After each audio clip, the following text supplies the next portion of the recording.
What's up, everyone, and welcome back for another preview. Now we are focusing on the San Francisco 49ers at the New York Jets. Heavily favored San Francisco 49ers. They start out at a -7 as far as the favorites and a 42.5 point over-under.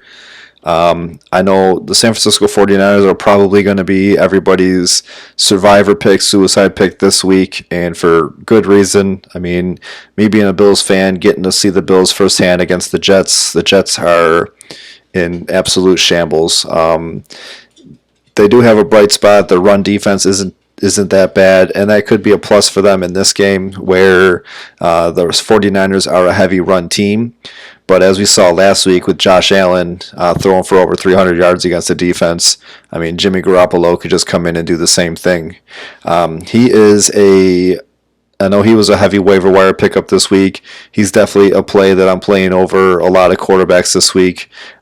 Jimmy Garoppolo he doesn't have the rushing upside that Josh Allen did, but he's going to be able to come in here and just stand back in the pocket and throw to his tight ends and receivers all game long. I could see him having a huge game in this game. And if they could get the run game going, which, I mean, the 49ers, they like to use 3-4 different running backs, so maybe they can against this Jets defense. But if they could get the run game going, that just opens everything up for Jimmy G even more. But even if not, I think Jimmy G is a valuable start option this week in all formats: one quarterback, two quarterback, super flex. On the Jets side of things, Sam Darnold is probably the opposite. If you thought Buffalo had a pretty good secondary, the 49ers have just as good, maybe even a better secondary than them. I don't think that Sam Darnold is going to really be doing much of anything. Le'Veon Bell, he's been kind of a disappointment since he signed with the Jets, but he's out now, and that's just one less receiving option target for Sam Darnold in that passing game. So Darnold, I mean, if he's on your waiver wire, he could be left on your waiver wire in all formats. Super flex, I mean, I wouldn't even grab him there. I'd rather play a positional play over Sam Darnold in the super flex. From the running back side of things, like I said, the 49ers do like to run the ball a lot. They really weren't too successful last week against the Arizona Cardinals. Mostert had 15 carries for 56 yards, McKinnon 3 carries for 24 yards, and Coleman 4 carries for 18 yards. Mostert obviously got the bulk of the carries. McKinnon and Coleman kind of split a little bit more. Probably going to see a little bit of the same thing this week. You might get a little bit more yardage out of them against the Jets, but like I said, if there's any plus side to the Jets at all, offense or defense, it's that their run defense isn't too bad. But teams are going to be able to pass all over them, so they are going to be. Even the running backs out of the backfield should be able to get some yardage against them in the passing game. On the Jets side, I already mentioned that Le'Veon Bell, he was put on the IR this year. And this year it's a little bit different, where if you're put on IR, for the most part, it's only a 3-week IR, and that's the one that Le'Veon Bell is on. So he's obviously going to be out this week and the next couple weeks. Frank Gore steps in, the 37-year-old Frank Gore. He steps in. I know a lot of people have picked him up, but I don't anticipate any of them playing him, especially against this defense here. The 49ers defense is one of the tops in the league. For the most part, they were one of the first defenses taken off the board in drafts this past draft season. But if you're absolutely desperate for a running back, if you're in a super deep league with multiple flexes, maybe you could throw Frank Gore out there. They had a rushing touchdown last week against the Bills, but it was Josh Adams. That's really a no concern there. It's pretty much going to be Frank Gore, and with a little bit of Adams kind of sprinkled in, but not really any kind of fantasy relevancy there. Where all the fantasy relevancy comes from is going to be the wide receivers and tight ends of the San Francisco 49ers. Obviously, your biggest one is going to be George Kittle. I think he has a monster game like he always does. Last week, he only had 4 receptions for 44 yards. Mostert out of the backfield, he had 4 receptions for 95 yards. So against this Jets defense, I think he could have another solid game there. But George Kittle, I think, is going to be the biggest beneficiary of everything. He's going to have the best game. That's if he's playing, though. I mean, he was a little banged up last week, so we'll have to check his status and kind of monitor him.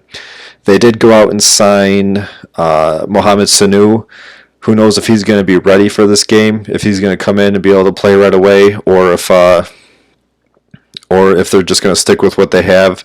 They got Dante Pettis, Kendrick Bourne, Brandon Ayuk, the rookie, like I already mentioned, George Kittle, and Jordan Reed. So plenty of solid pass catchers out there. I mean, none of them are really like stick out to you except for George Kittle, but it's enough to hopefully they can make it all through this week healthy and get the job done out there in New Jersey against the Jets. From the Jets side, Jameson Crowder was also a little bit banged up this past week. He had the big game against the Bills last week. A lot of it was off of a 69-yard touchdown pass. But if he's in the lineup, he's getting a lot of Sam Darnold's targets. I think if there's anybody on this team that you absolutely have to play, it would be Jameson Crowder. Chris Herndon is another one. He actually had a solid PPR game last week, 6 receptions for 37 yards. So obviously, if Jameson Crowder for some reason can't go, Herndon would be the guy to turn to. But even then, Herndon is a solid option if you're in a little bit of a deeper league. He's not a guy that's in any of my top 12s or anything like that. There are other tight ends that I would choose over him. But if you're in a deeper league, or if you just want that low floor, high ceiling kind of player, I think Chris Herndon would be a way to go. He could get a lot of targets just based on New York playing from behind, having to pass the ball, not having anything in the run game. It could be a really sneaky option there. Other than that, I mean, they still have obviously Brashad Perriman, who, like I said, this offense is really a mess, so I'm really not trusting anybody from this offense except for Crowder and Herndon, but I'm really only trusting them because of their target potential. I'm not going to throw Brashad Perriman into a lineup and hopefully he breaks off a 65-yard touchdown. It's just not going to happen for me. I'd rather play somebody else that's a little bit safer. But Herndon and Crowder for the Jets, Kittle, like I said, for the Niners, Kendrick Bourne, probably a guy that I play for the Niners. Just last week, the Bills had a couple wide receivers that were, between John Brown and Stephon Diggs, they had solid fantasy games, and then even Cole Beasley put up 4 catches for, I think it was 50-something yards. So if you're just looking for like a nice floor, one of those guys would be okay between Kendrick Bourne, and Brandon Ayuk, somebody like that, if you wanted to play one of those. From the kicking side of things, Robbie Gould, he for the most part he's an every week start. The offense can put up points whether it's on the ground or through the air, so Robbie Gould is a good start there. Ficken for the Jets. This could be, you really can't predict shutouts and you really can't predict low-scoring games, but the Jets, I don't think they're really going to be able to move the ball a lot at all. This really could be one of those games where the Jets do get shut out, so Ficken is not a playable play. There's definitely like 20 other kickers that I'd rather have over him, but Gould, definitely. Ficken, I'd probably say no to that. Defensive side, pretty much the same thing. San Francisco, unless you drafted them, there's no way that they were available, but definitely got to play them. Another plug and play, just put them in your lineup and you're going to get some sacks. You're probably going to get some interceptions. It's just going to be overall, you're going to be very satisfied. They could end up being the highest scoring defense this week. The Jets, I wouldn't. They did force the 2 fumbles against Josh Allen last week, but Allen, it's more so Allen than anything, where he's really not good at holding onto the ball. Jimmy Garoppolo is a little bit safer with the football. He didn't have any picks last week. He didn't have any fumbles last week. He's not the kind of guy that does turn the ball over that much. So I probably wouldn't play the Jets defense just in anticipation of them getting any kind of turnovers or anything like that. It's going to be an ugly game. I think San Francisco has this easily.